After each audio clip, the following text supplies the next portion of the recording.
Selamat datang. Di depan saya ada Oppo Reno 13F, dan hari ini saya akan membahas unboxing, serta melihat sekilas perangkat ini dan spesifikasinya. Jadi, saya akan langsung saja. Tadi saya sudah mengambil pisau, tapi sepertinya kita tidak membutuhkannya. Saya memang suka melihat yang seperti ini.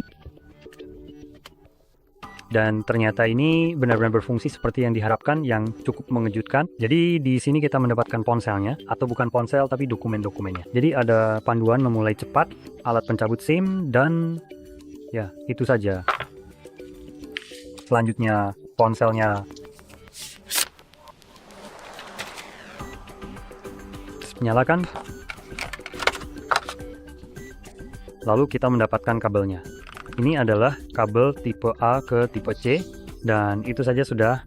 Jadi memang tidak banyak isi di dalam kotaknya sejujurnya. Sekarang mari kita lihat dulu bodinya sebelum dinyalakan. Kita punya bodi yang terlihat cukup murah, yang tampaknya terbuat dari plastik, dan rangkanya juga jelas plastik. Di bagian atas ada beberapa mikrofon, lalu di sisi kanan ada tombol volume dan tombol power. Meskipun ini bukan sensor sidik jari, jadi saya menduga sensornya ada di bawah layar. Lalu sisi kiri benar-benar bersih. Dan di bagian bawah kita punya slot SIM yang sepertinya hanya untuk SIM saja, tanpa penyimpanan tambahan. Tapi saya akan coba keluarkan dulu supaya bisa memastikan.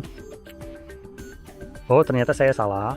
Kita punya penyimpanan tambahan, jadi kita bisa memasukkan kartu SD, kartu SIM di belakang. Ada port pengisian daya tipe C dan speaker.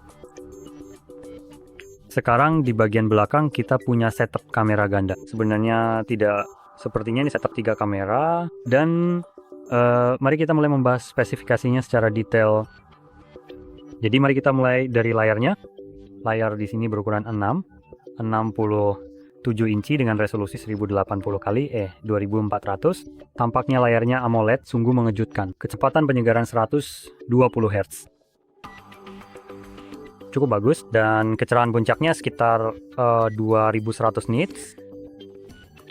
Sekarang, kalau kita beralih ke kamera belakang, kita punya kamera utama dengan bukaan 1,850 megapiksel, lensa lebar 26 mm, lalu ada makro 2 megapiksel dan ultra lebar 8 megapiksel. Dengan kamera-kamera tersebut, kamu bisa merekam video dalam resolusi 4K hingga 30 frame per detik, dan 1080 bisa mencapai 60 frame per detik, serta slow motion 120 fps.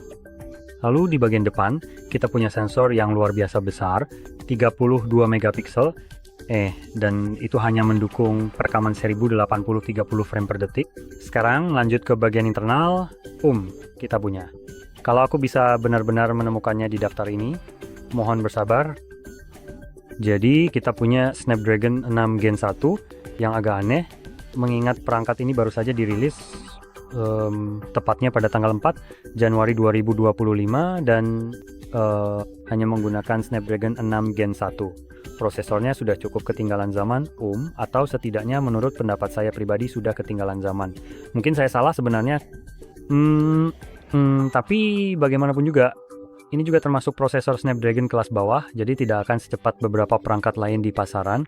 Dan berbicara soal spesifikasi ini, saya juga ingin memeriksa harganya terlebih dahulu, sebelum kita membahas lebih lanjut. Dan harganya, ternyata sekitar 380 euro, dan itu adalah harga yang cukup mahal. Sebuah nilai yang signifikan untuk prosesor seperti ini.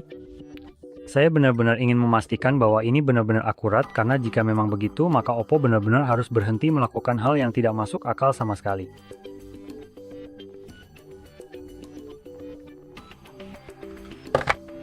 Maksud saya, sepertinya memang begitu keadaannya. Jadi ya, di akhir video nanti saya juga akan menyebutkan beberapa, sebut saja sebagai honorable mention, yaitu perangkat yang lebih baik dan lebih terjangkau. Sekarang, setelah membahas prosesor, selanjutnya kita punya penyimpanan dan RAM. Dan di sini kita mendapatkan 128 GB penyimpanan internal dan 8 GB RAM. Ini adalah varian dasar, dan Anda juga bisa memperluasnya menggunakan kartu SD seperti yang sudah saya sebutkan sebelumnya. Dan Anda bisa mendapatkannya hingga setengah terabyte dengan 12 GB RAM, menggunakan tipe penyimpanan UFS 3.1. Jadi itu akan sangat bermanfaat untuk kecepatan baca dan tulis, misalnya untuk rekaman 4K. Jadi itu saja hal penting tentang perangkat ini.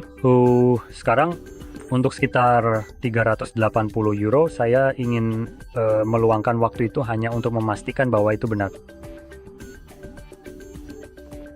Dan tampaknya memang begitu adanya. Wow. Sebenarnya tunggu sebentar, tahan dulu pikiran itu. Saya sedang melihat Pro.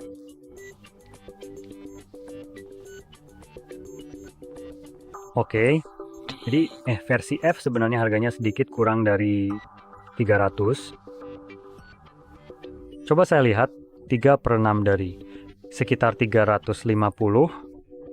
Saya pikir itu akan menjadi harga kasarnya untuk ini.